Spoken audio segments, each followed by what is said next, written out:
This is a great machine to do free motion quilting on because there's so much space between here. Now, first off, having it on a table is a little, high because your arms are a little bit more raised, your shoulders are a little bit more tense because you got to lift them up to get on top of this. So having it down and in a cabinet is going to be ideal, or pick one of the new extension tables that you can purchase for this machine. Slides right on. Husqvarna Viking dealers have it. It's newer and really helps extend the work surface for free motion quilting. The foot that comes with the machine is letter R. So letter R is just going to go ahead and snap on. So just remove your foot. Now there's a little kind of straight up piece. This part has to come up in front of the white area and then just push it in place. Now, before you stitch, you need to lower your feed dogs down. So right down here below the throat plate and bobbin area, push that to the minus sign. You then need to go into the set menu and tell the machine you are doing free motion floating, free M floating. Touch OK. By doing that, the machine, when it brings this foot down, will not smash it and hold the fabric like it normally does when you sew. It needs to kind of hover or float. So what I'm going to do is just take a few stitches and kind of get started, show you what I'm doing.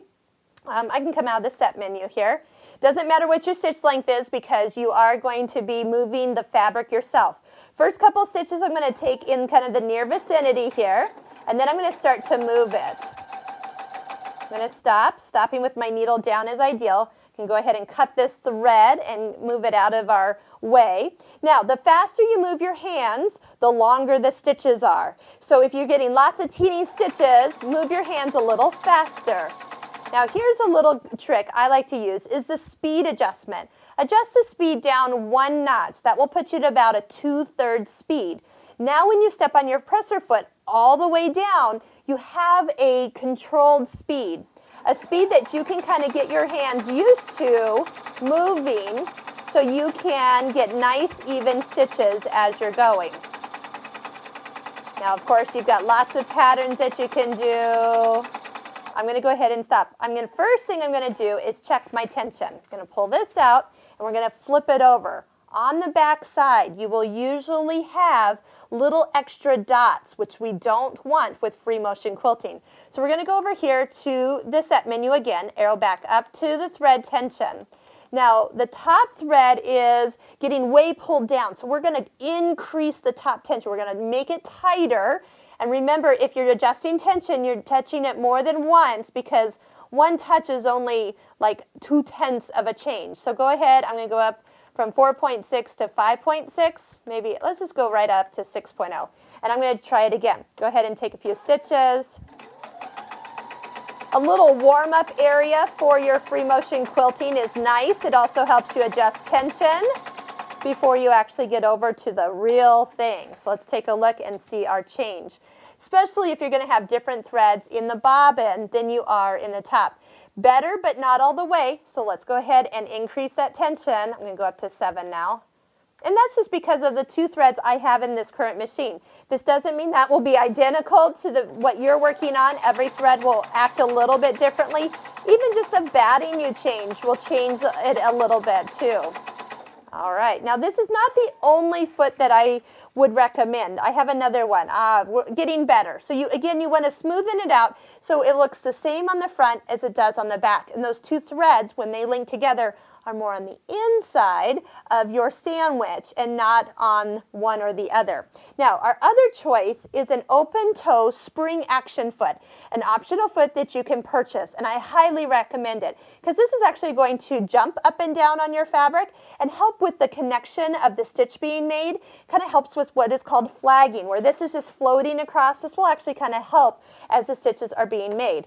First off, take off the R foot, but now we're going to remove the ankle. This is a foot you actually screw on. So loosen the black screw down here. Take your ankle all the way off. Don't lose that. Maybe attach it to one of your feet that you are not using. I'm going to actually put it on my A foot. There we go. Now I won't lose it. And then we're going to take the spring action foot. Now what you're going to do is you're going to take the post that's where the screw is, and it's going to go down in through the middle. This part here will sit underneath over the top of your needle screw. And we'll make a little tighten here with our screwdriver so we know everything is good to go.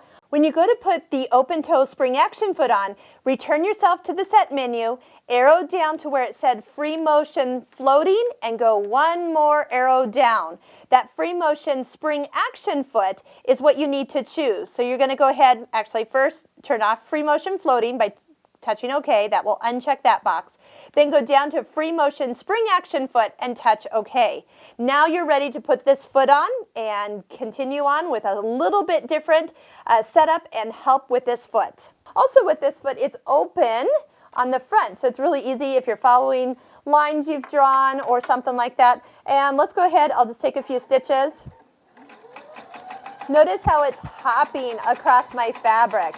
That is what we were talking about, where we're just going to help make that stitch turn out a little smoother. Let's check that tension again. Lift up the presser foot. And, ooh, that looks really good. I'm wondering if now I'm actually too tight. Yep, a little bit, because now I'm seeing a little bit of the nub coming up. And that is one thing I have noticed. This foot does help a little bit more in the precision. So let me just go back down to 6 in the tension range, and we'll just take some stitches here.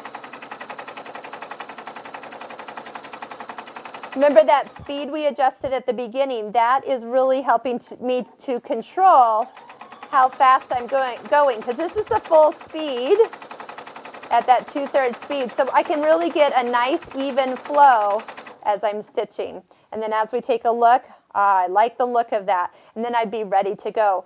Give yourself time to practice free motion quilting. This does not come naturally. This does take hours of practice. You need to practice on things that are small and then work yourself up. I always say this is practice for your next quilt. Every quilt is practice for the next one. And you will really feel you will build the confidence every time you do a project.